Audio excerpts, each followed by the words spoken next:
مراجعة مسلسل ديلي بويز. يقدم مسلسل ديلي بويز تجربة مختلفة تمزج بين الجريمة والكوميديا السوداء بأسلوب سريع ومليء بالمواقف غير المتوقعة.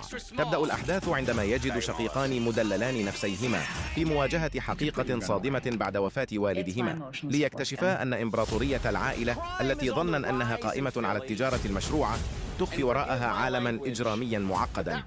ومن هنا تبدأ رحلتهما المليئة بالفوضى، حيث يحاولان إدارة إرث لم يكونا مستعدين له أبداً. أبرز ما يميز المسلسل هو الكيمياء الممتازة بين الشخصيات الرئيسية، فكل شخصية تمتلك أسلوبها الخاص الذي يضيف الكثير من الكوميديا والتوتر في الوقت نفسه. يعتمد العمل على الحوارات الذكية والمواقف الساخرة أكثر من اعتماده على الأكشن التقليدي، مما يجعل كل حلقة مليئة بالمفاجآت واللحظات المضحكة التي تنقلب بسرعة إلى مواقف خطيرة. على مستوى الإخراج، يتميز المسلسل بإيقاع سريع وتصوير أنيق يعكس أجواء عالم الجريمة بطريقة عصرية، مع استخدام ألوان نابضة بالحياة تمنح العمل طابعاً مميزاً.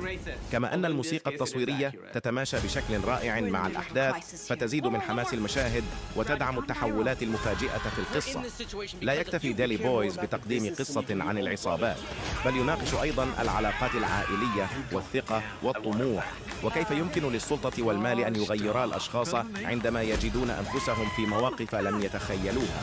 وبين الكوميديا والدراما، ينجح المسلسل في الحفاظ على توازن يجذب المشاهد حتى النهاية دون أن يفقد هويته.